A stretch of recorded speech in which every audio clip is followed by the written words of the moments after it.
Baik, Pak. Selamat siang semua. Sebentar ya. Ini kurang satu Rafsan yang belum ya. Rafsan.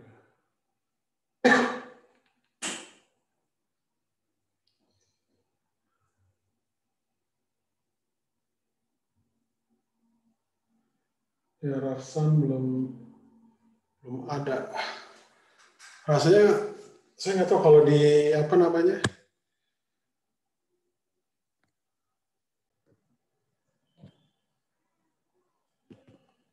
Ini kelihatan ya.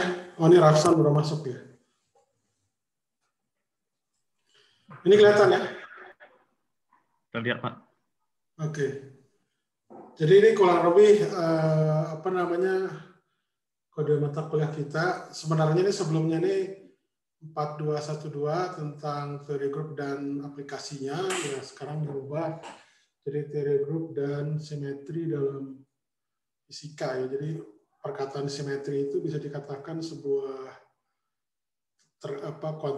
sebuah kata yang terkait dengan grup gitu ya. Jadi dalam kuliah ini kita membahas secara umum tentang, ya istilahnya kalau di matematika itu struktur aljabar ya, struktur aljabar itu terkait dengan grup, disebut namanya ring atau gelanggang, terus medan. Medan di sini bukan medan yang di Sumatera Utara ya, tapi medan field kalau baca matematikanya bahasa Inggrisnya field. Ya field juga bisa berarti medan dalam artian secara fisik ya medan rumput gitu, grass atau itu juga bisa. Tapi kita ada istilah sendiri yang kita sebut namanya field. Jadi kita belajar nanti tentang definisi grup ya, gelanggang, medan gitu ya.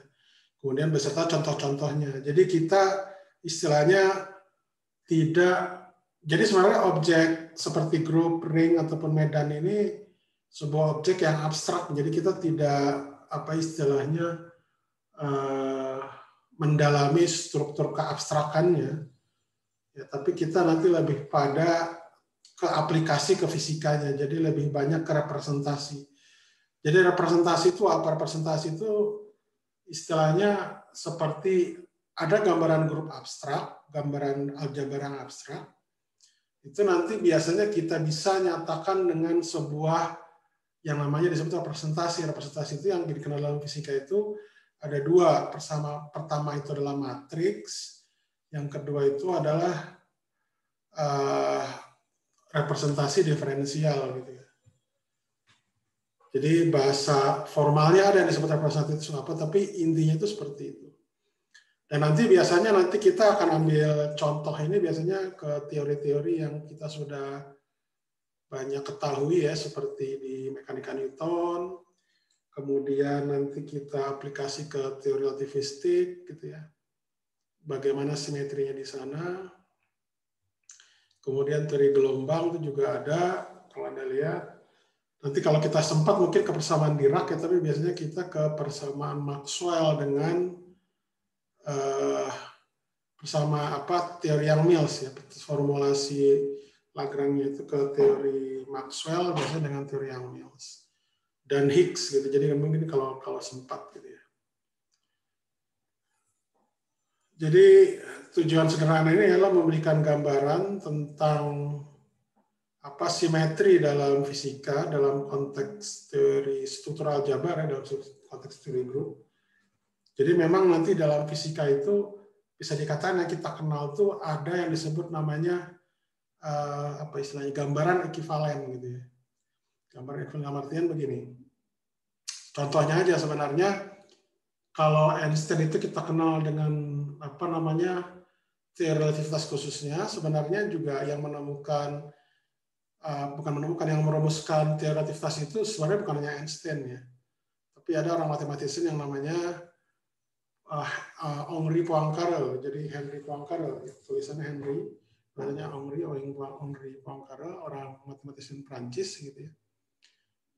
Jadi dia sebenarnya merumuskan yang disebut namanya grup Lorentz yang kita kenal sekarang. Jadi dia merumuskan grup Lorentz itu sebenarnya bisa dikatakan gambaran ekivalen dari relativitas khusus misalkan. Nah, jadi kenapa Einstein yang terkenal? Karena Einstein itu bahasanya lebih mudah dimengerti, ya. Jadi oleh orang banyak, ya, termasuk para fisikawan. Kalau bahasanya Ori Poincaré itu bahasa formal, bahasa matematik. Jadi itu yang sulit. Makanya Einstein itu sebenarnya terkenal dalam merumuskan relativitas khusus, ya, walaupun salah satu founding father, perumus, ya, yang utama. Tentunya Poincaré juga di lain pihak juga merumuskan hal yang sama sebenarnya. Cuma bahasanya dalam teori grup. Jadi pada saat itu perumusan tentang sebuah teori fisika berdasarkan dengan gambaran teori grup itu masih terlalu abstrak saat itu, gitu ya. Ya, artinya begini, Anda mengambil mata kuliah ini walaupun tujuannya nanti untuk istilahnya mengenal lebih dalam tentang simetri dalam relativitas dan teori medan secara klasik minimal. Jadi ada sebuah pelajaran yang bisa diambil di sini, artinya Anda bisa meningkatkan kemampuan problem solving lah, gitu ya, dan deduktif, dan ya mudah-mudahan bisa berpikir kreatif gitu. Jadi artinya walaupun nanti Anda tidak bekerja di fisika, tidak melanjutkan ke S2 atau S3, bidang fisika maksud saya, atau Anda mau ke bidang lain, atau bahkan mungkin mau bisnis, tapi di sini itu adalah, artinya gini, kita belajar itu tidak akan ada hal yang sia-sia. Kenapa? Karena kita di fisika ini secara umum, ya, termasuk juga tujuan kuliah ini, itu meningkatkan, ya itu tadi, berpikir kritis gitu ya. Jadi struktur berpikirnya kita diasah gitu ya. Jadi kalau istilahnya, ya salah satu syarat Anda untuk survival, ya Anda harus bisa berpikir problem solving.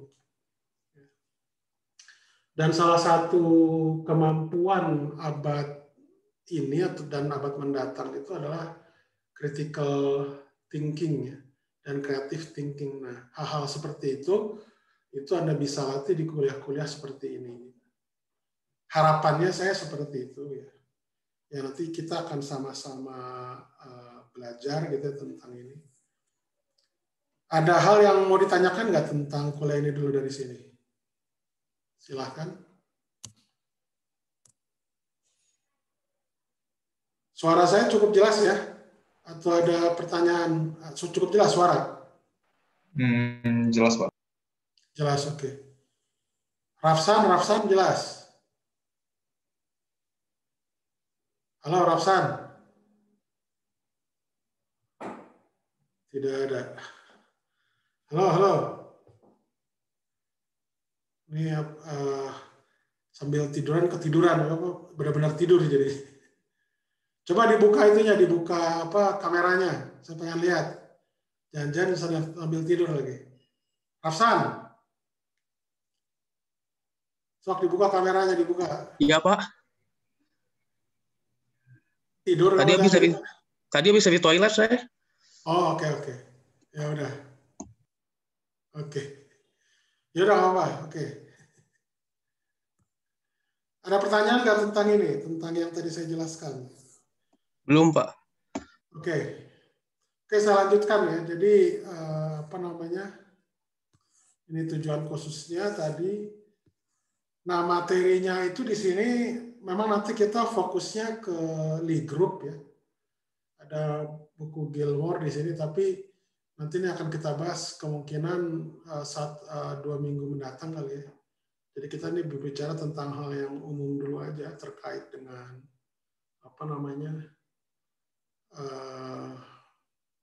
struktur aljabar secara umum.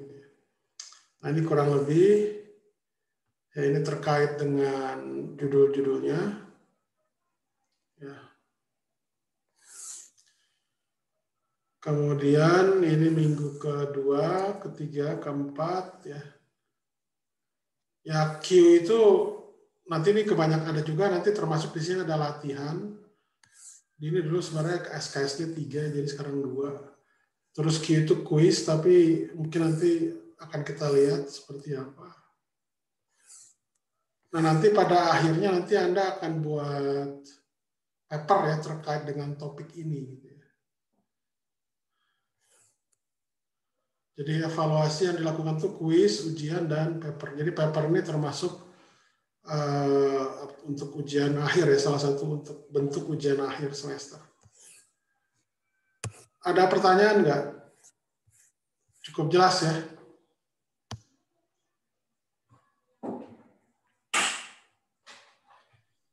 Permisi Pak.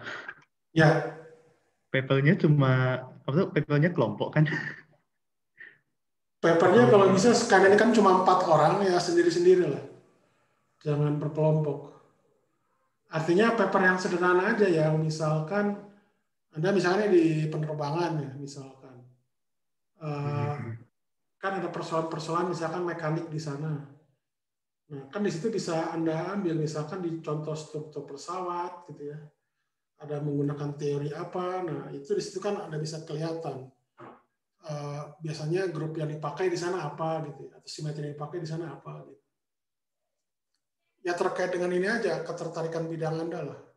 Jadi kalau saya membebaskan seperti itu aja, tidak harus nanti terkait langsung, ya itu ke fisika juga ya, pada umumnya fisika applied physics gitu. Cuma kalau untuk ke pure physics, apa istilahnya,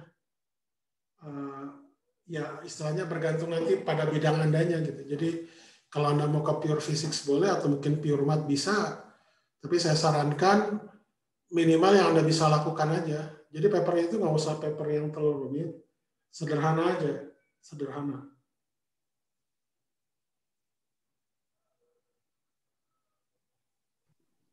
Baik Pak.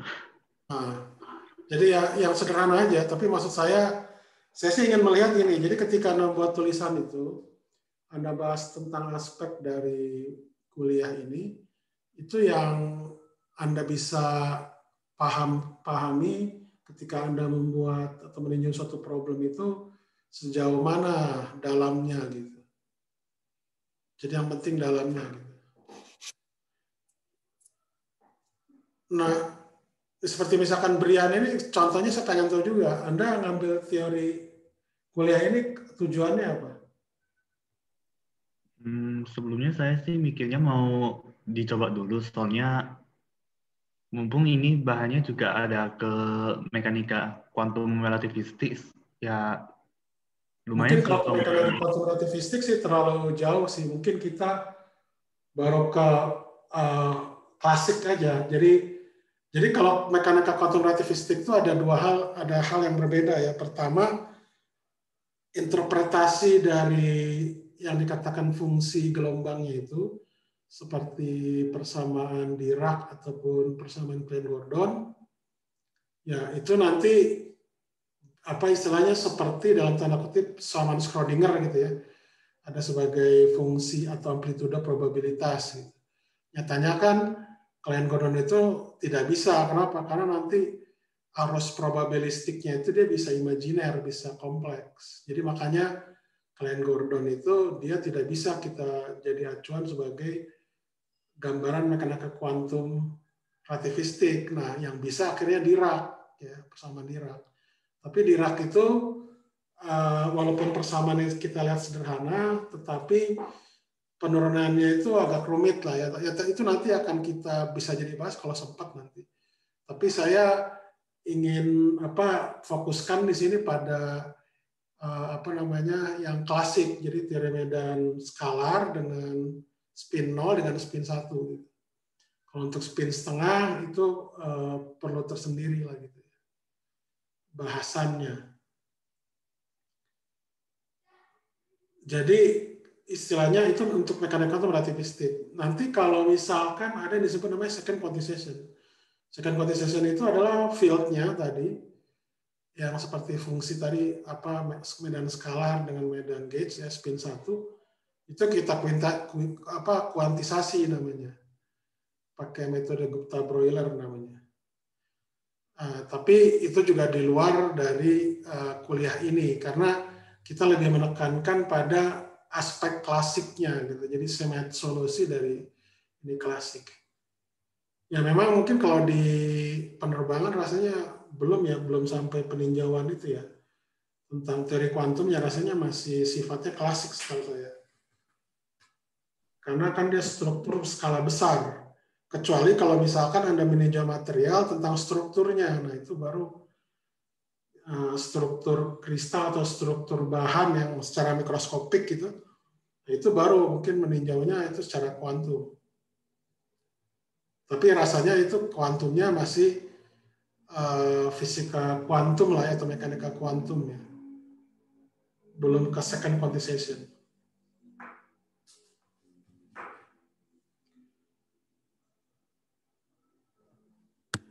Oke, itu ada lagi pertanyaan? Sebentar ya, nanti Anda bisa juga lihat di YouTube ya.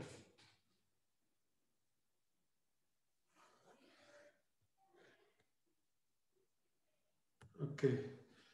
Nah, jadi kita mulai dari hal yang sederhana tentang himpunan.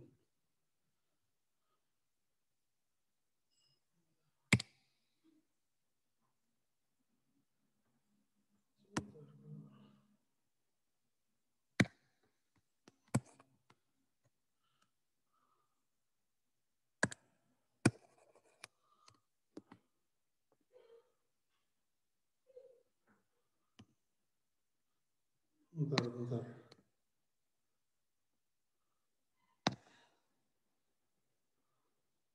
Ini bisa.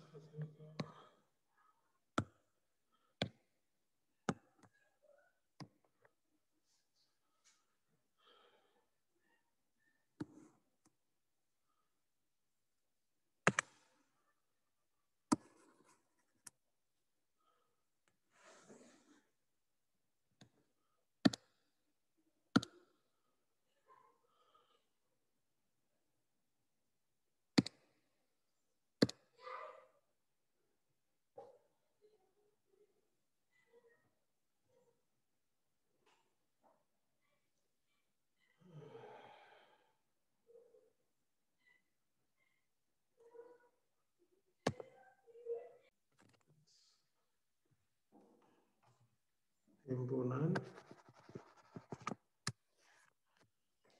Jadi biasanya kalau Anda kenal gitu ya, dalam teori himpunan itu ada yang disebut namanya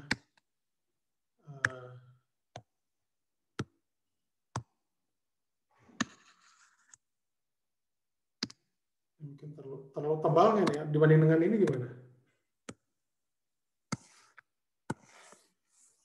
Oke. Ini kita sebut aja ini adalah U. Kita nyebut itu adalah U itu adalah universal gitu ya. Universe gitu ya. Ini dia dalam diagram Venn nih kita nyebutnya. Dikatakan ini adalah himpunan di sini. Kata himpunan adalah kita sebut U gitu ya. Maaf, bukan, jangan U deh. O ya. Kita himpunan O. Ini O prime atau O komplement gitu ya. O komplement. Jadi, nah dalam himpunan ini, jadi ada yang disebut namanya operasi himpunan. Ya. Itu ada gabung atau union kita nyebutnya. Nah ini adalah irisan. Ini gabungan. Jadi universe itu yang kita sebut namanya U di situ. U tebal gitu ya. U tebal di sini itu adalah sama dengan gabungan antara O dengan komplemennya gitu. Itu di teori himpunan. Jadi O di situ kita nyebutnya adalah himpunan. Kemudian ada juga disebut namanya himpunan kosong ya. Jadi kita simbolnya itu adalah begini. Terlalu kecil ya. Ini kalau saya tipis kelihatan ya? Halo? Kalau tipis kelihatan? Kelihatan, Pak. Kelihatan, oke. Jadi disebut ada namanya himpunan kosong.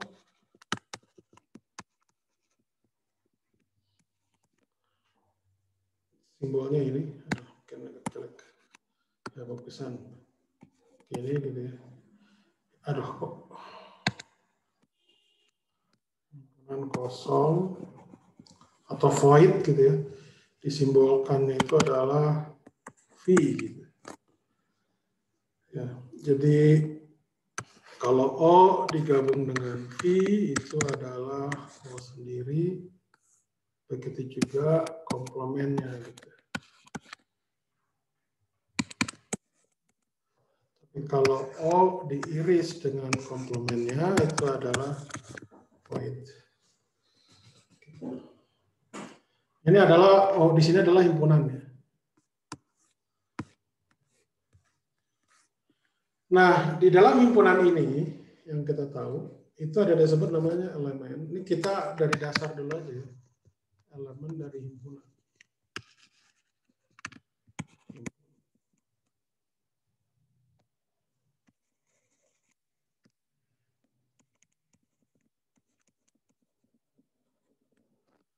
Jadi kita sebut adalah X gitu ya. Jadi disimbolkan di sini adalah seperti ini. Jadi X adalah elemen dari O. Dan himpunan ini itu nanti terbagi jadi dua, ada yang kontinu, ada yang diskrit.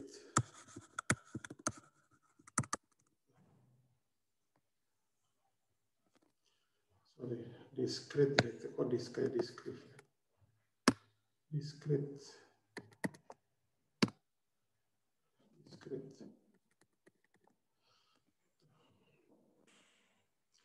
Nah, contohnya misalkan yang diskrit itu apa ya? Ini misalkan himpunan diskrit itu, misalkan contohnya himpunan bilangan asli ya, 1, 2, 3 dan seterusnya. Itu diskrit.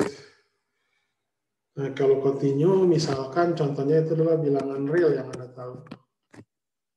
Yang disimbolkan oleh ini biasanya ini disimbolkan oleh begini ya. Terus ada lagi yang disebut namanya bilangan bulat ya. Z begini, ini adalah ini titik-titik jadi dari banyak min 2, min 1, 0, 1 dan seterusnya.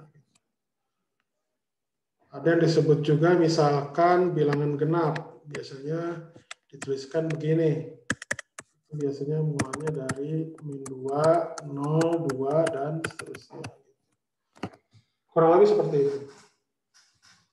Itu yang diskrit, jadi bentuknya seperti ini. Kalau yang kontinu itu adalah R misalkan, yang paling mudah yang sudah Anda kenal.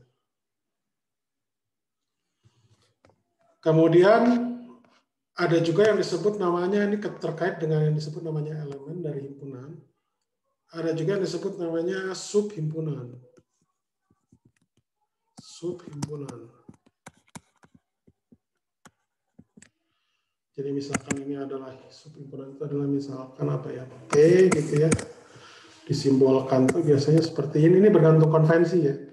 Jadi P subhimpunan dari O gitu. Nah, jadi kalau maksudnya di sini seperti ini maksudnya P di sini itu bisa sama dengan O. Kalau seperti ini. Jadi ini bergantung pada konvensi ya. Jadi kalau maksudnya P sama dengan O itu maksudnya ya dia sama, tidak ada yang apa, dia sama gitu maksudnya gitu. Nah, ada yang disebut namanya proper ya, bahasa Indonesianya saya kurang kenal, disebutnya proper subset atau proper subhimpunan. Biasanya kita sebut P, misalkan P lagi di sini, tapi simbolnya ada sama dengan di sini. Jadi kadang-kadang ada beberapa buku juga yang pakai subhimpunan itu ada pakai sama dengan. Maksud sama dengan itu adalah dia bisa tercakup O gitu.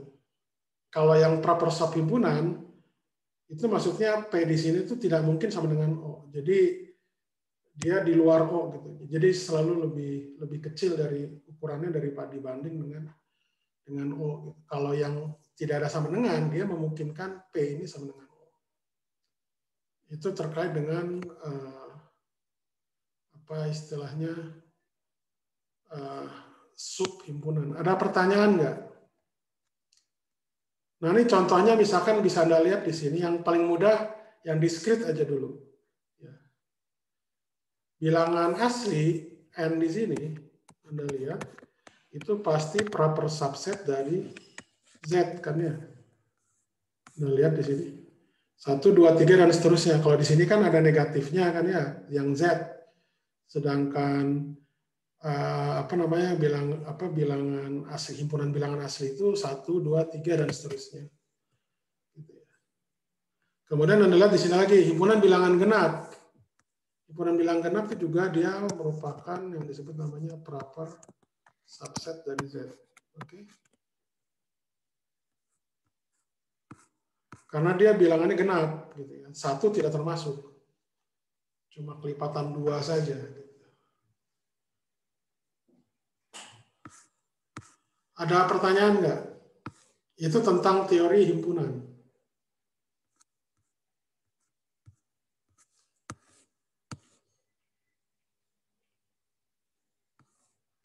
Sejauh ini belum ada pertanyaan, Pak.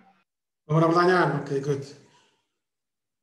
Nah, itu contohnya ya. Jadi Anda bayangkan. Nah, sekarang kalau kita tinjau sebuah himpunan O, gitu ya. Jadi ada lagi kita tinjau misalkan himpunan O.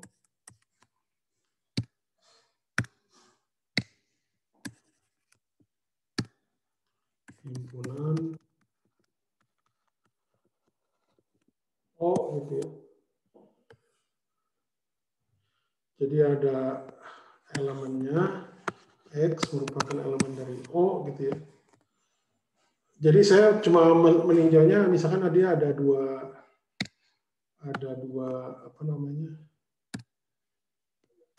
sembarang lah, misalkan sembarang input elemen X dan Y itu merupakan elemen dari O.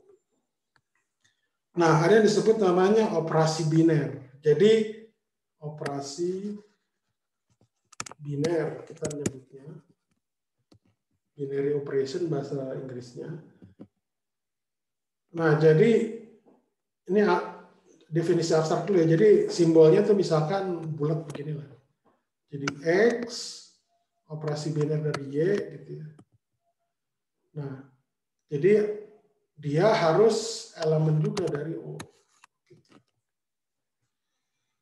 Jadi ada himpunan yang misalkan dia punya hubungan antara satu elemen dengan elemen yang lainnya, misalkan X dan Y.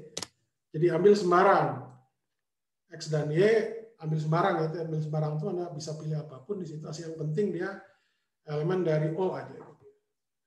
Nah, operasi binernya, jadi ketika X beroperasi pada Y atau sebaliknya, dia merupakan elemen dari O. Jadi dia termasuk. Nah, sebagai contoh misalkan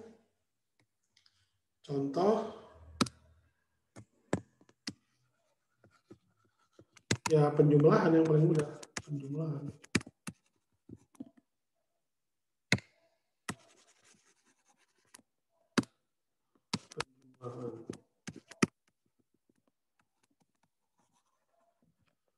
Jadi ya penjumlahan ya aditif lah ya, bilangan gitu.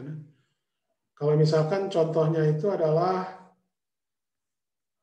ini bilangan Z lah ya, Z, ini contohnya Z. Jadi udah ambil sembarang, 1 tambah 2 kan yang terkenal. Ini 3 elemen Z bukan elemen Z.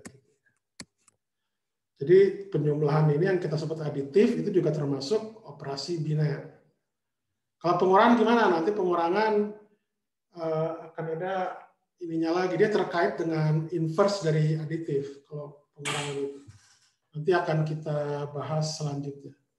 Tapi intinya seperti penjumlahan bilangan, ada perkalian bilangan, penjumlahan matriks, perkalian matriks yang bergantung pada definisi perkalian atau penjumlahan matriks ya seperti apa, itu juga bisa disebut sebagai operasi biner.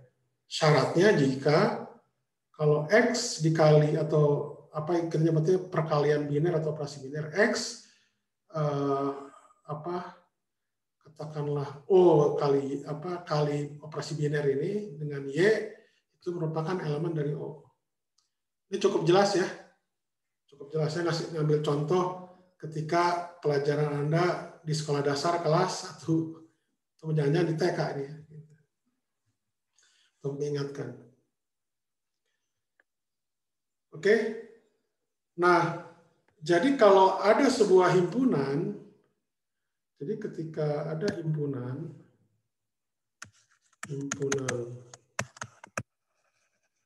O di mana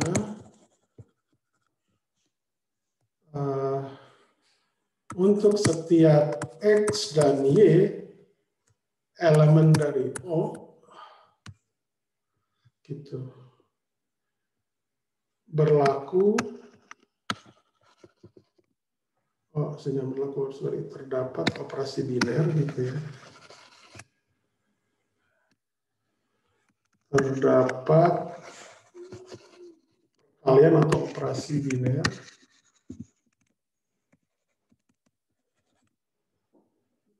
yang seperti ini dituliskan tadi. Jadi X dikali dengan Y itu adalah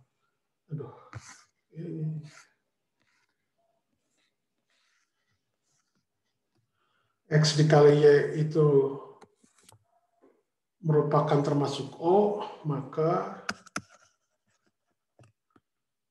O disebut grup O.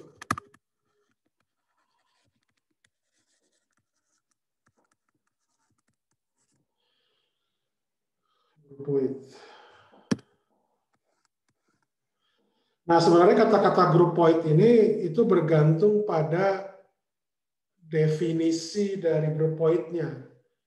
Jadi ada juga dia menambahkan sifat dia harus asosiatif gitu ya. Tapi itu tidak harus sebenarnya. Jadi bergantung buku yang Anda ambil apa gitu ya.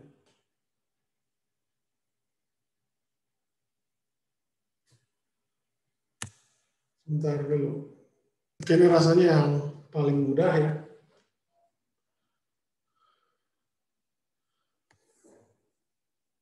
Nah, kemudian jadi tinjau misalkan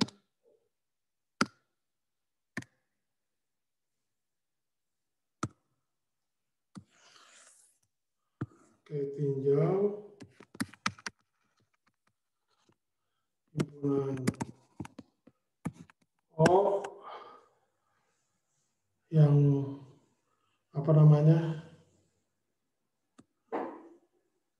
yang merupakan grupoid ya. Jadi artinya grupoid itu dia sudah ada perkalian biner di sini. Dan hubungan antara X sembarang elemen dari O yaitu termasuk di O. Jadi contohnya penjumlahan di bilangan bulat. Bilangan bulat dijumlahkan pasti bilangan bulat.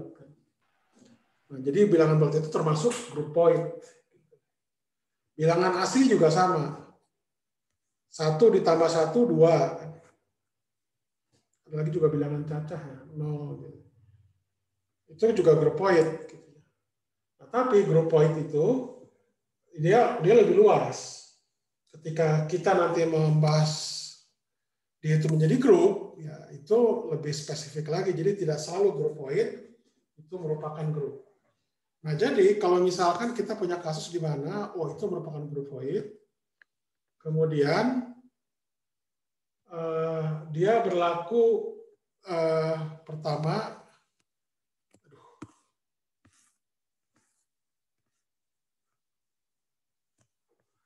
dia berlaku,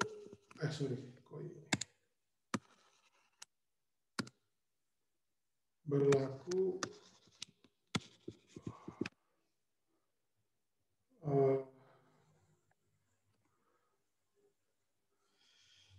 pertama itu sifat asosiatif.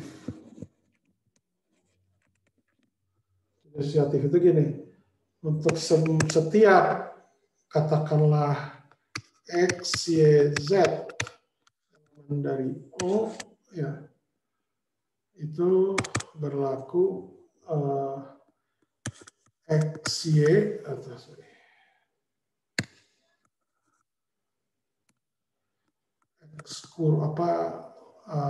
kali Y, kali di sini maksud saya adalah operasi biner ya, saya mengatakan kali itu ada operasi biner. Ini sama dengan X, Y, gini. Jadi maksudnya X kali Y dulu, kemudian dikali Z, itu sama dengan Y kali Z dulu, baru dikalikan X. Itu dikatakan asosiatif di situ. Kemudian yang kedua, itu ada identitas. Identitas itu biasa kita sebut adalah elemennya itu adalah I gitu ya. Identitas di mana XI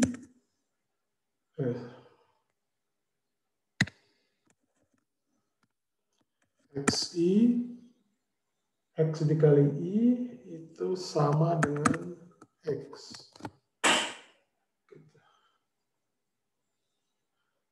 Nah, jadi ini yang disebut namanya identitas kanan.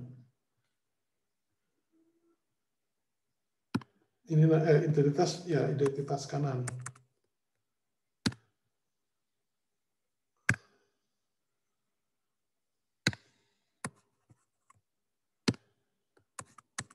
Identitas kanan. Gitu. Jadi kalau dia itu ada lagi yang lain, misalkan I lagi gitu ya, tapi dia juga berlaku gini, X sama dengan X. Ini untuk setiap X ya, ini namanya identitas kiri. Gitu. Ini untuk setiap X. Gitu. Nah, grup yang kita ambil sekaligus nanti banyak contohnya, itu adalah yang identitas kiri dan kanannya sama. Jadi X0I sama dengan I0X itu sama dengan X. Ini yang kita ambil. Jadi identitas kiri dan kanannya sama. Sekali lagi itu bergantung buku. Kadangkala ada juga yang buku yang dia itu strict bahwa grup itu dia bisa salah satu gitu ya. Sorry, kalau ini terlalu strict, ada yang lebih longgar, maksud saya grup itu cukup di identitasnya itu kalau nggak ambil kanan, ambil kiri. Tapi kita di fisika pada umumnya grup itu dia berlaku identitasnya kiri dan kanan. Jadi baik, ini kok kenapa jadi topi ya?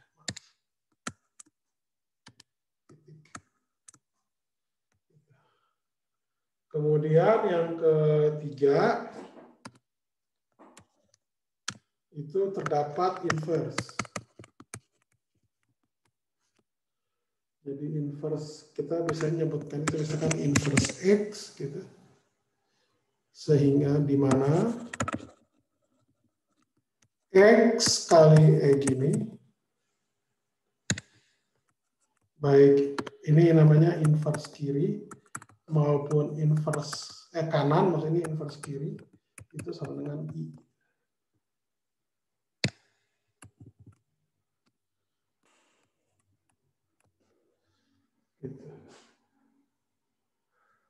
untuk setiap X.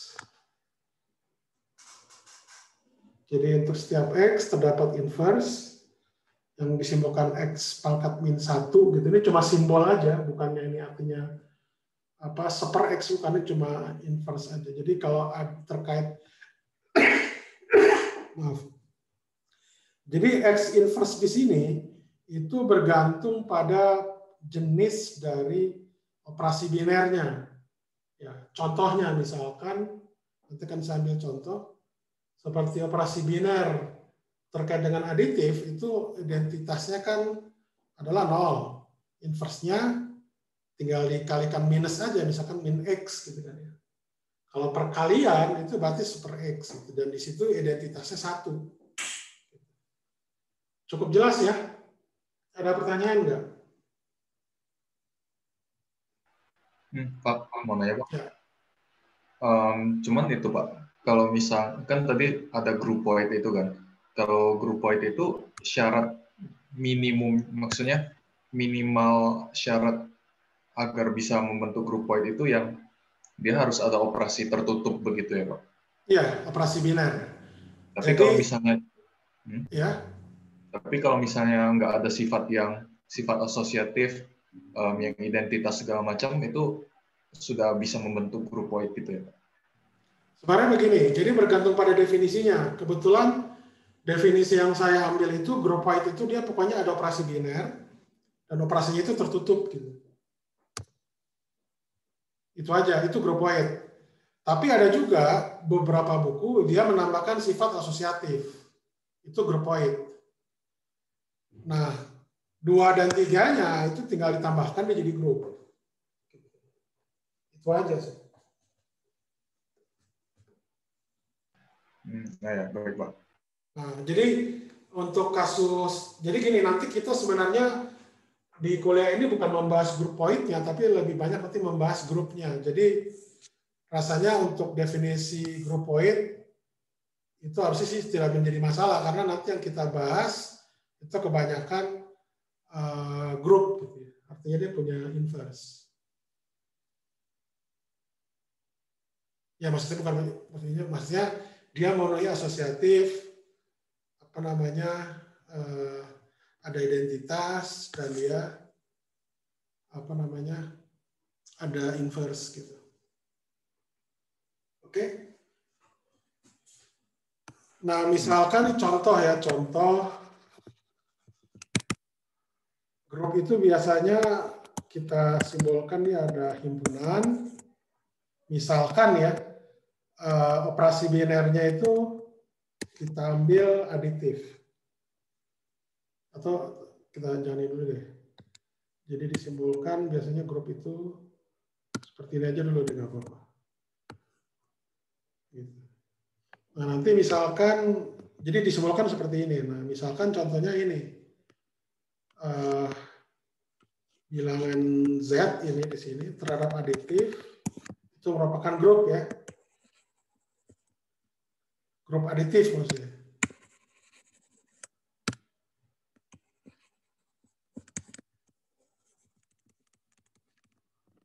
Oke, Anda ambil berapa? Sembarang lah misalkan. Bilangan bulat. Ya, misalkan N, bilangan bulat. N1, N2, N3. Anda jumlahkan, ini pasti berlaku asosiatif kan ya, penjumlahan kan asosiatif berlaku ya. Kemudian inverse-nya itu ada min N1, min N2, min N3. Identitasnya 0. Jadi Z, dia terhadap aditif, terhadap operasi aditif, dia grup. Jadi kita sebutnya grup aditif. Kalau bilangan asli gimana? N. Terhadap aditif gimana?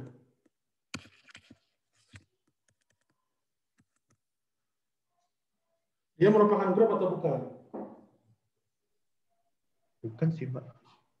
Kenapa? Bukan, Pak. Oke, kenapa bukan? Yang pertama, nilainya kan itu mulai dari 1, 1, 2, dan seterusnya. Jadinya nggak ada invest sama nggak ada nol kan? Ya, jadi dia groupoid ya, tapi bukan grup. Ini groupoid. Jadi kalau M dituliskan begini, itu adalah groupoid. Jadi bukan grup dia. Tulisannya jelek.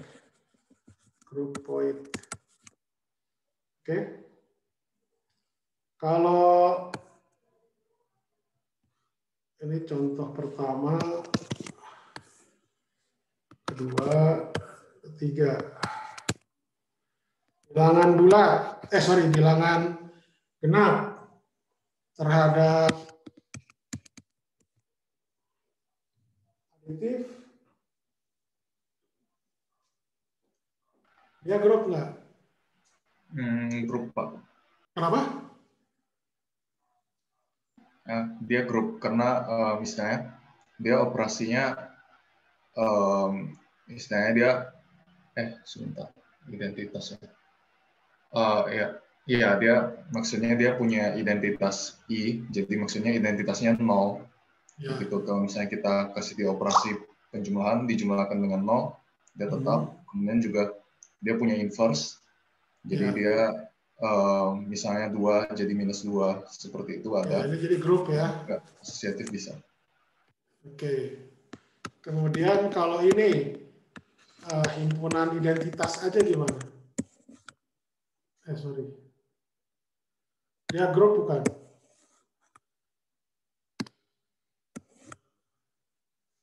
Identitas. Jadi ini juga grup ya. Kita nyebut ini grup pos, ini grup identitas. Jadi inverse-nya dirinya sendiri. Ya, ditambah dirinya sendiri. Semuanya serba mandiri. Jadi disebutnya itu grup identitas. Semua kembali ke 0. Oke.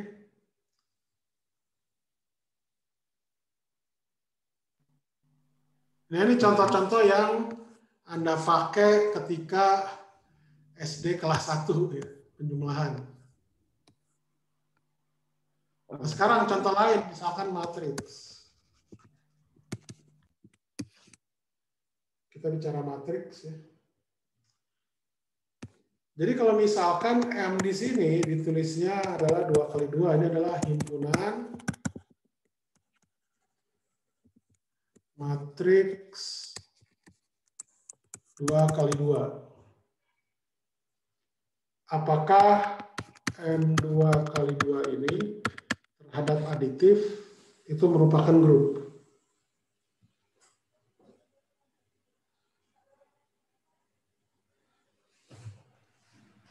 Mungkin lebih spesifik lagi ya.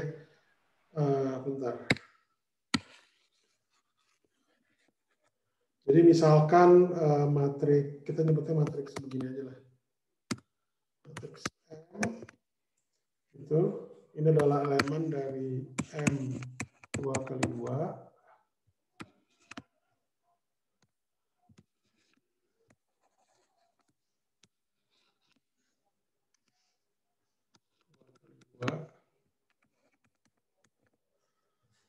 Maksudnya itu adalah M di sini itu bisa saya nyatakan sebagai A, B, C, D, ya.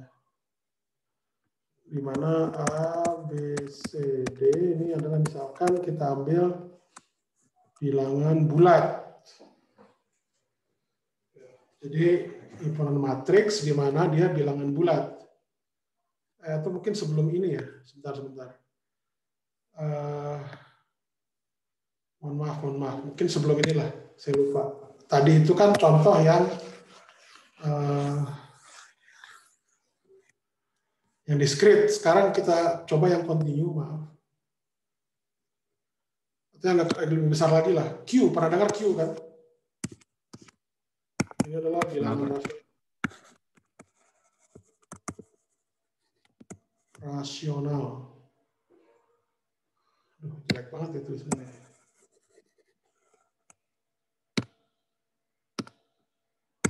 rasional. Jadi ini contoh kelima.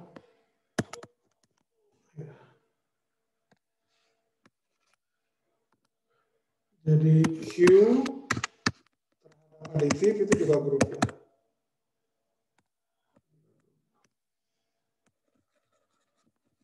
Bisa terlihat karena jadi kalau dua buah bilangan rasional dijumlahkan itu juga rasional. Oke, dia ada inverse-nya, ada identitasnya yaitu 0 kan ya. Nah ini masih yang diskrit, yang lebih luas lagi itu adalah ini bilangan real. Plus itu juga grup ya. Oke. Jadi kalau yang nomor 1 sampai 5 itu adalah diskrit, sedangkan yang 6 di sini itu adalah contoh grup yang sifatnya kontinu dan dia adiktif. Oke, ada pertanyaan nggak? Ini terlihat ya, yang nomor 6 ini terlihat ya. Halo? Terlihat, Pak. Oke, ada pertanyaan nggak? Sebelum saya lanjutkan ke matriks. Berarti elemen identitas sama elemen inverse itu juga harus merupakan bagian dari himpunannya gitu, Pak? Iya dong. Iya, kan dia membentuk grup. Oh iya. Iya. Tadi definisinya itu. Nih. Identitas sama inverse. Identitas tentunya, sorry ini mungkin saya lupa bilang ya mungkin ya di sini. Bahwa I di sini itu elemen dari Oke, jadi di sini juga sama X inverse. Sorry. Mungkin tulisnya jangan di sini. Oke ya. Dia juga elemen dari sorry. Kelupaan saya. Ini juga mungkin di sini bagusnya.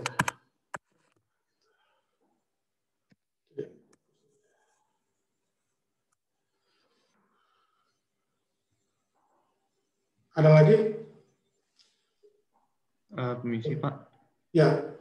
Kesimpulannya itu artinya groupoid itu suatu himpunan itu groupoid jika ada operasi biner dan grup jika ditambah dengan 3 sifat tadi ya. Iya, gitu aja. Ini contohnya. Kalau ini kan grup kan, bilangan bulat. N1, N2, N3 ambil bilangan bulat. 3, 4, 5, atau 1 juga bisa. Inversnya minusnya aja. Identitasnya 0 kan. Dia pasti grup. Tapi grup aditif ya.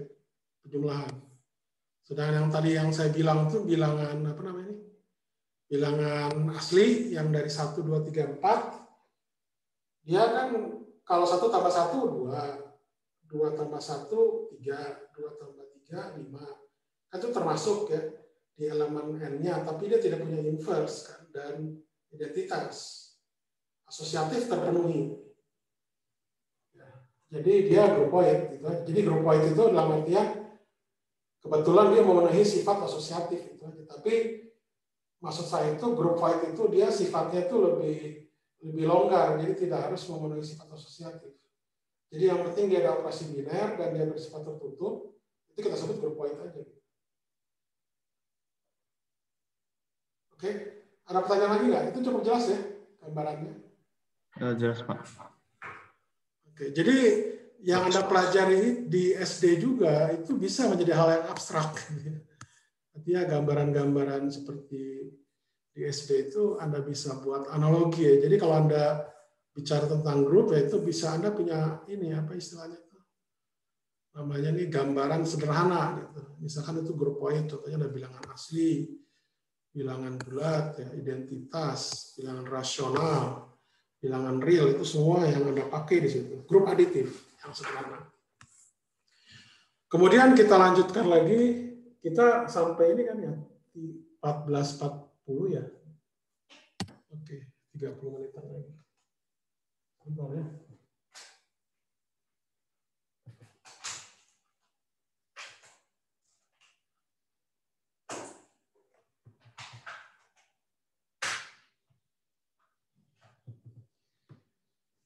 Kemudian tadi itu bilangan, nanti sekarang kita ambil contoh yang matriks.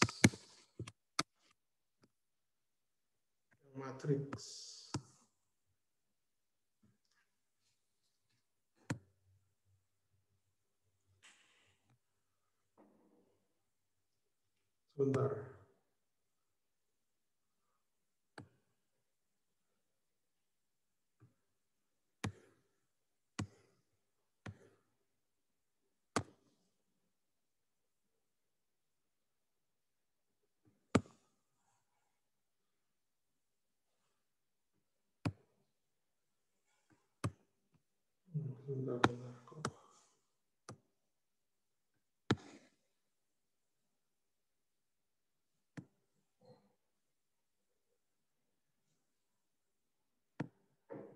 Sebentar, ini kok malah ada kayak gini ya.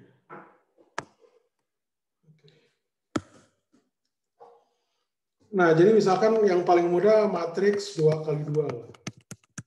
Ini adalah himpunan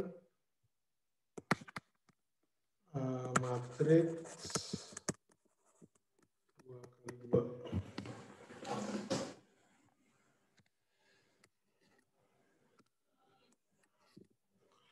Kali dua. Jadi kalau itu maksudnya itu dituliskan begini.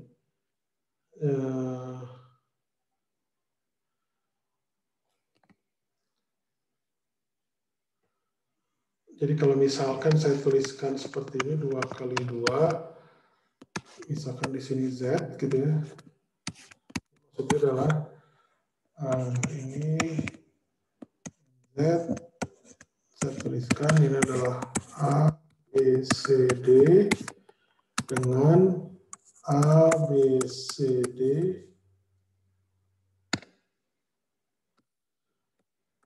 itu bilangan bulat.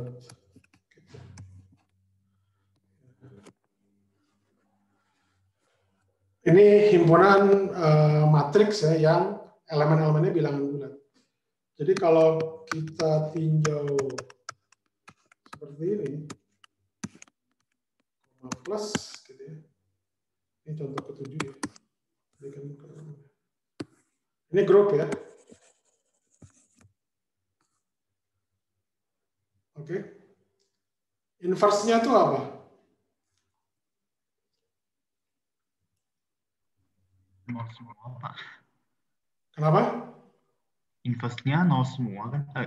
Oh, bukan. Enggak, inverse-nya itu M2, ini yang dapat min Z ini. Adalah min A, min B, min C, min D. Oke. Sedangkan identitasnya yang 2x2 itu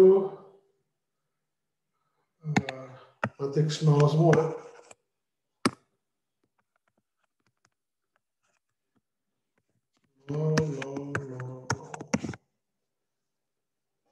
Oke. Ini identitas terhadap aditif ya. Oke. Cukup jelas ya? Atau ada pertanyaan?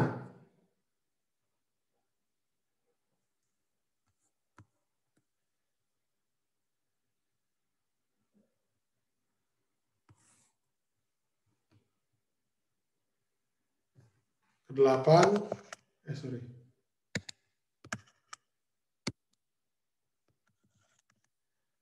Kalau kita tinjau 2x2 tapi dia bilangan asli terhadap ini. Sorry, ini maksudnya ini adalah N ya.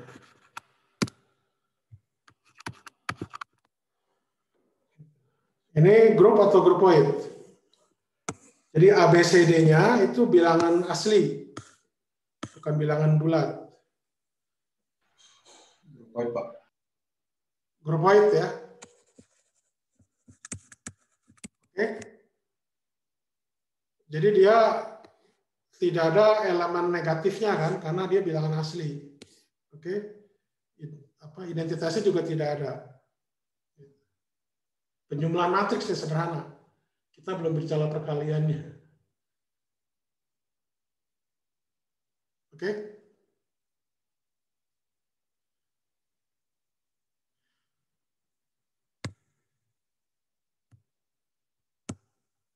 Oke.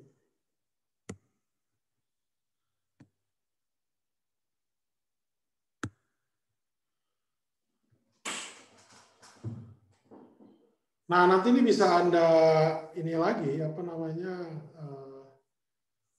berkreasi lagi. Misalkan contohnya matriks yang 2 x 2 dia bilangan genap. Gitu. Itu juga grup ya. Jadi bilangan bulat, yang matriks yang elemennya bilangan bulat terhadap aditif, dia juga merupakan grup. Kemudian yang terakhir mungkin ini adalah N 2 x 2. Misalkan dia itu real terhadap apa namanya aditif, dia juga grup. Oke. Ini kebetulan matriks bujur sangkar. Jadi kalau Anda nanti bisa apa istilahnya perluas, misalkan ke matriks N kali N. Gitu. Misalkan Anda ambil ini bisa Z aja ya. Ini juga grup. Nanti Anda rubah lagi.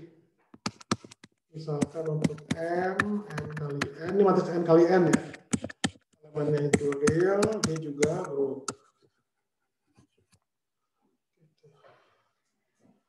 Ya, oke, cukup jelas ya. Jadi Anda gambarannya cukup matriks 2 x 2 yang seperti ini aja.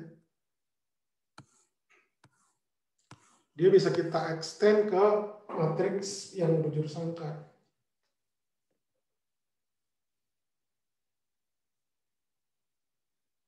Ada pertanyaan nggak? Nah, sekarang coba Anda coba ya.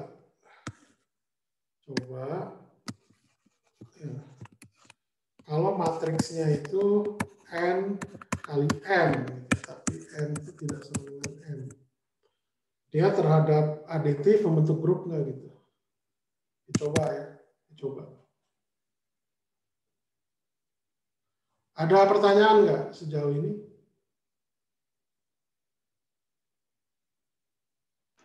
Sejauh ini belum, Pak. Oke. Cukup jelas ya, jadi ini masuk ke era Anda SMP. Matriks, tapi matriks 2 x 2 mungkin ya. Kalau untuk yang N kali N, itu mungkin SMA bahkan universitas.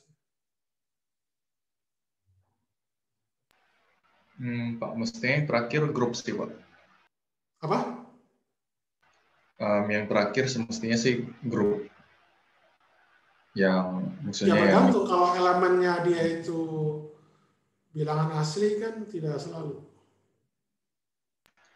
Oh ya, belum itu ya, belum dinyatakan. Ya, itu aja. Jadi bergantung pada isinya gitu ya. Ini kebetulan simbol-simbol seperti ini juga sebenarnya khusus ya. Jadi A, B, C, D itu semuanya bilangan bulat, semuanya real, semuanya rasional, itu membentuk grup. Tapi kalau misalkan dia itu campuran gimana? Kalau misalkan AB itu bilangan bulat, CD itu bilangan real. Apakah dia itu membentuk grup enggak? Kalau campuran.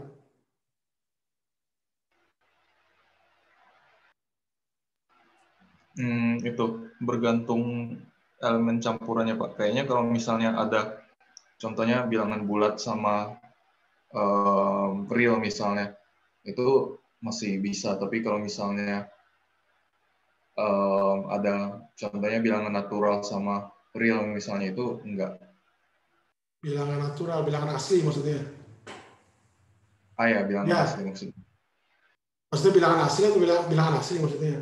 Ya, jadi ya. Kalau salah satunya itu bilangan asli, yang cuma dari 1 sampai 1, 2, 3, dan seterusnya, itu dia tidak membentuk grup ya. Karena di satu elemen itu dia tidak punya inverse, dan dia juga tidak punya identitas. Jadi matriks 2x2 itu dia bisa membentuk sebuah grup ketika elemen-elemennya itu masing-masingnya itu membentuk sebuah grup. Oke. Jadi itu ya apa namanya, mungkin statement kali ya. Lemma kali ya, lemma. Jadi kalau misalkan ini elemen matriks,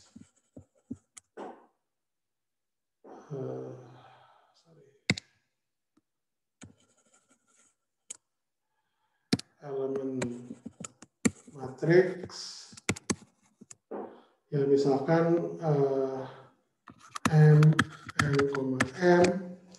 gitu ya. Sorry, ini kita nyebut ini misalkan a n m lah ya, atau gini, bentuknya gini lah. Biasanya dituliskan seperti ini.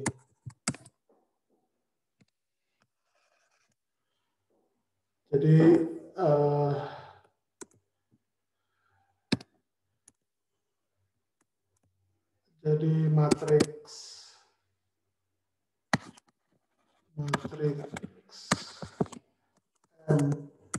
n kali n membentuk grup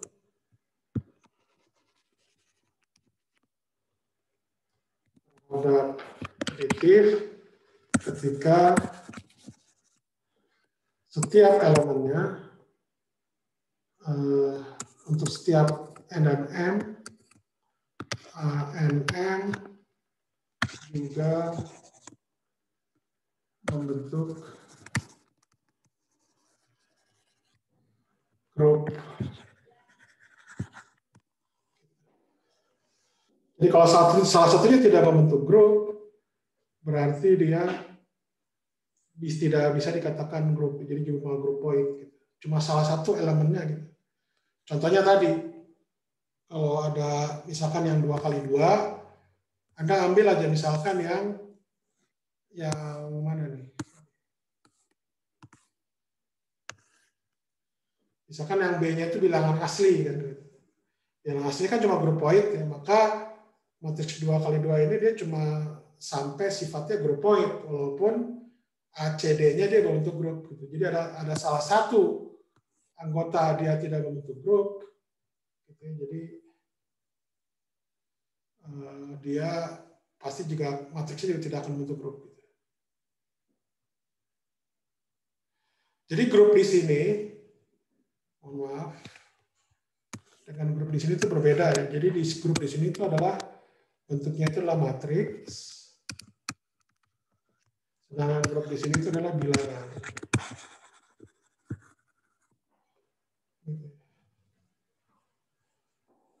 Ini kita batasi ANM itu maksimal itu dia misalkan apa namanya ANM.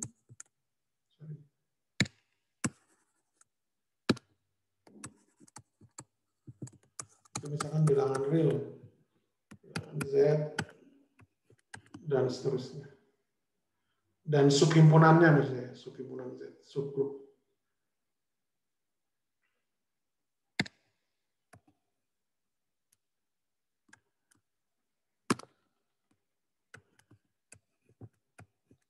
Dan seterusnya, ada bisa lihat lagi. Ada pertanyaan nggak?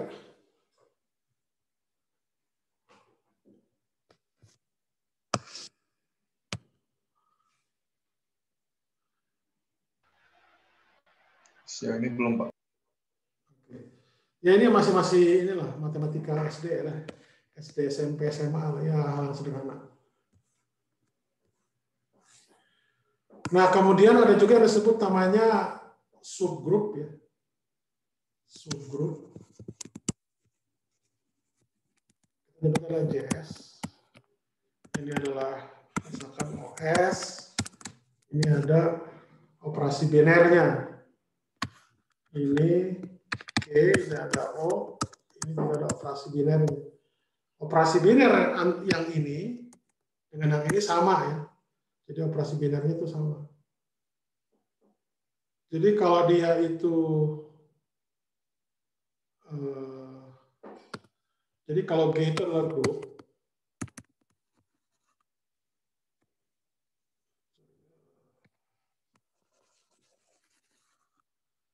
jadi kalau OS di sini itu maksudnya adalah sub himpunan dari O gitu ya.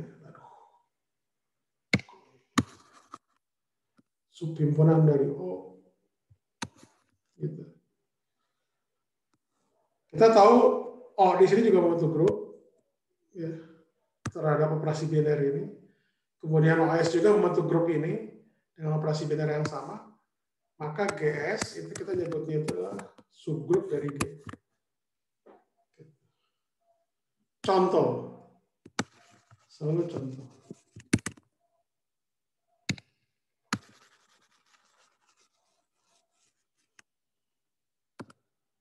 Contoh, misalkan ini kita tahu udah grup kan? Ini grup juga bukan?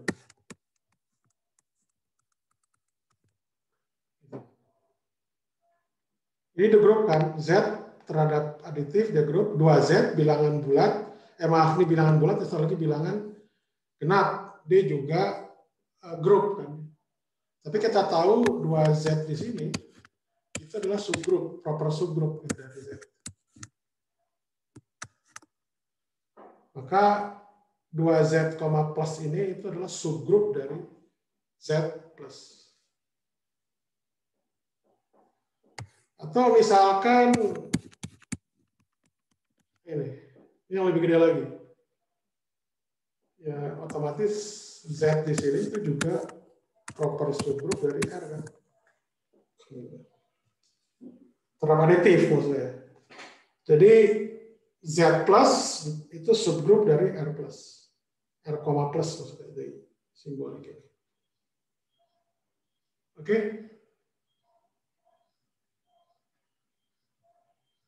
Itu subgrup. Jadi biasanya himpunan terkecilnya, himpunan kecil, ya, itu dia membentuk grup, itu kita sebut subgrup. Tapi syaratnya juga memang grup himpunan yang besarnya, yang mencakupnya dia itu juga harus membentuk grup, itu baru kita sebut subgrup. Kalau enggak, ya nggak bisa.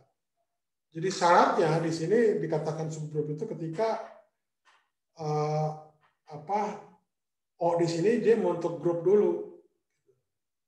Baru kita bisa katakan subgrup. Kalau di sini tidak membentuk grup, ya berarti dia bukan subgrup.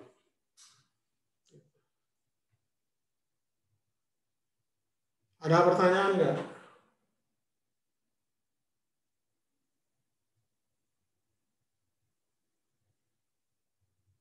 Contohnya apa misalkan? Contoh. Himpunan besarnya itu tidak membentuk grup, tapi yang himpunan kecilnya membentuk grup.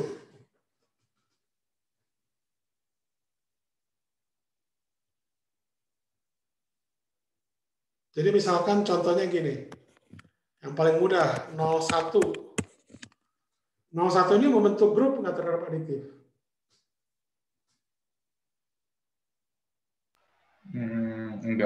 Enggak membentuk Ya, ini grup. tidak, ini bukan grup.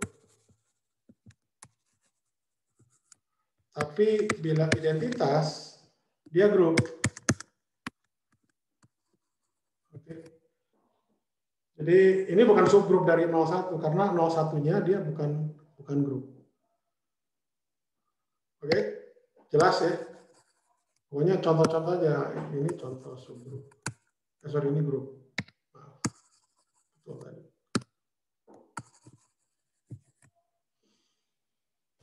Oke, ini contohnya. Anda bisa tambahkan misalkan min 1,0,1 itu juga bukan grup terhadap penjumlahan. Jadi tapi subgrupnya dia nolnya itu dia membentuk grup. Jadi grup identitas.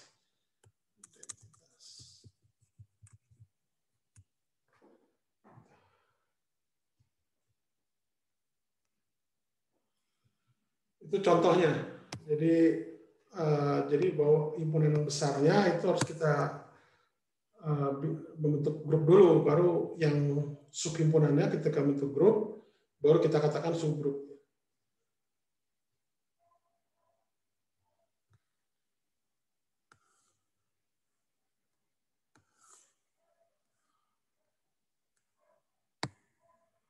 Nah ini coba ya sekedar latihan saja, latihan.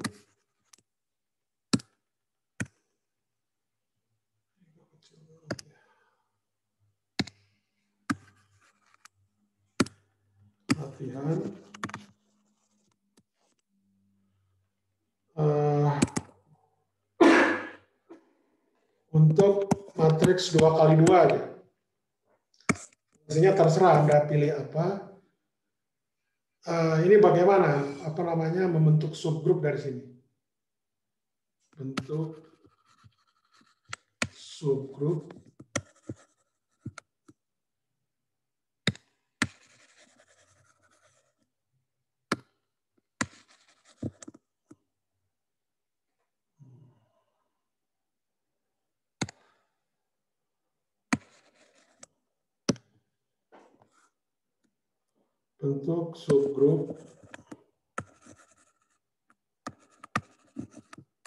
dari M.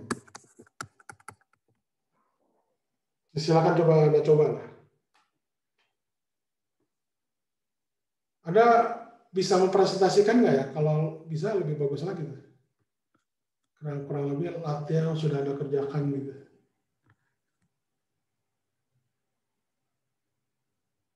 Bisa nggak Anda kerjakan ini diketik kemudian di-share gitu? Bisa Pak. Oke, silahkan lah. Ini saya coba share ya. Oke, start. Saya coba ini dulu. Multiple dulu bentar. Iya Pak, perlu permission dulu. Oke ya. Nah. Silahkan.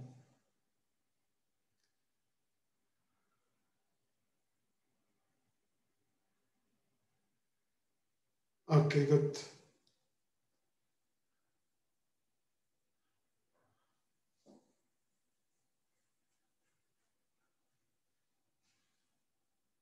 Atau Anda kerjakan dulu aja, nanti baru share-nya lah, Felix. Dikerjakan dulu aja, berarti nanti di... Ya Pak. Jadi apakah saya share Pak?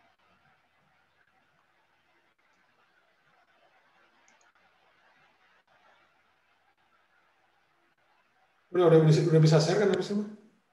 Ya, sudah Pak. Ini, okay. Jadi itu. Kalau contoh yang saya pakai, saya pakai subgrupnya itu matriks diagonal begitu. Jadi misalnya diagonal dan dia misalnya di sini yang dipakai itu bilangan real. Ya, jadi ini itu matriks diagonal 2x2 juga subgrupnya. Mau pakai Z salah satu juga bisa kan? S itu Z. Oh ya. Ya, atau itu. Yang lain gimana yang lain? Ya, bisa pakai Z. Terus yang lain gimana yang lain? Kalau saya sebenarnya sudah siap Pak, cumannya saya kerjakannya itu di buku. Ya nggak apa-apa, ada bisa share kayak seperti Felix tadi nggak, atau Anda sebutkan aja lah kalau nggak bisa. Contoh misalkan grupnya apa, terus subhimpunannya apa gitu. Oke Pak.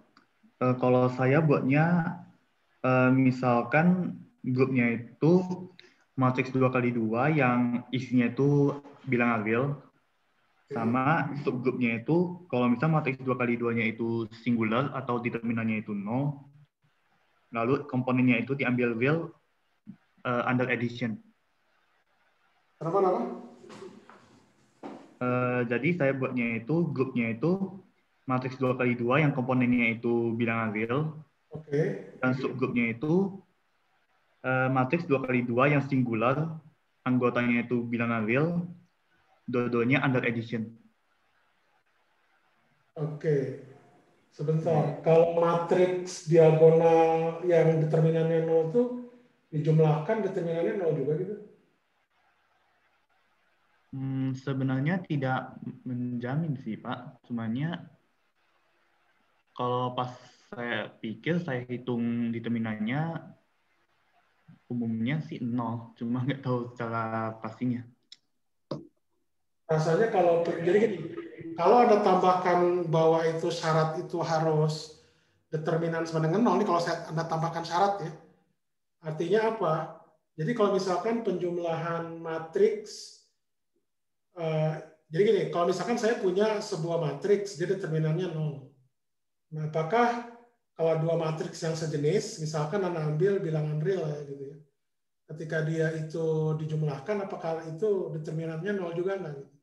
Kalau tidak 0, itu berarti dia bukan membentuk grup. Jadi artinya syarat tambahan dari determinan sama dengan 0 itu Anda buang aja. Jadi misalkan, nah ini contoh yang bagus ya. Jadi kalau Anda membentuk grup, tapi nanti ada syarat tambahan tadi, misalkan seperti matriks itu determinannya sama dengan 0.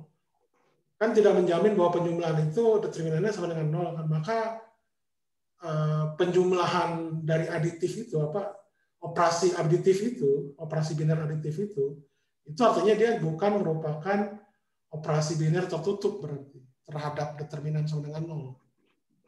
Makanya tadi saya tidak menambahkan syarat determinannya sama dengan 0 gitu di yang saya tadi kasih contoh gitu ya. Cukup jelas ya, ini cukup bagus. Jadi kalau determinan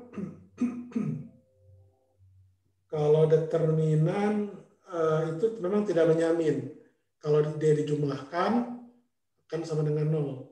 Tapi kalau trace, Anda tahu trace nggak? Tahu Pak. Ya, trace itu kalau yang dijumlahkan cuma diagonal utamanya saja. Kalau dia itu trace, itu rasanya kalau misalkan Anda ambil trace matriks itu 0, maka penjumlahan dari matriks dua matriks yang trace-nya 0 itu berarti akan trace-nya juga akan 0. Silakan Anda coba. Jadi mungkin bukan determinan kali di situ.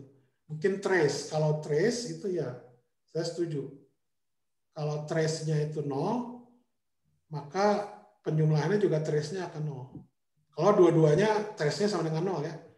Jadi dua matriks dijumlahkan, A itu trace A sama dengan 0, B itu trace B sama dengan 0, maka A plus B, maka trace A dalam kurung A plus B itu pasti akan 0. Kenapa? Karena trace dalam kurung A plus B itu sama dengan trace A ditambah trace B. Jadi kalau semuanya itu 0, maka dia akan 0 juga. Jadi dia bentuk grup juga terhadap aditif. Kalau trace.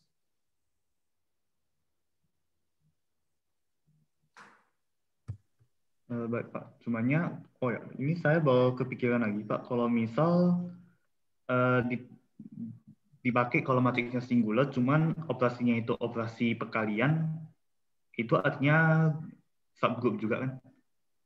Gini, saya kasih contoh untuk yang aditif dulu. Yang perkalian nanti.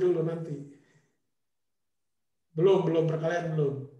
Karena nanti kalau perkalian itu, identitas aditif 0 itu dia akan jadi tadi singular. Jadi dia tidak punya inverse dia. Jadi makanya saya untuk yang perkalian itu nanti contohnya mungkin minggu depan lah ya. Kalau yang sekarang tuh yang aditif dulu aja. Jadi kalau aditif dia inverse. Inverse-nya itu minus. Kalau nanti perkalian itu 1/4 lah dibagi. Tapi harus diingat di situ ada bilangan 0 di situ yang 1/0 kan tidak didefinisikan ya, berarti Z itu terhadap multiplikatif atau perkalian itu tidak membentuk grup. Karena 0-nya di situ tidak punya inverse. Ya, mungkin nanti akan kita lanjutkan minggu depan lah ya. Kurang lebih itu saja dari saya. Kalau ada pertanyaan yang lain?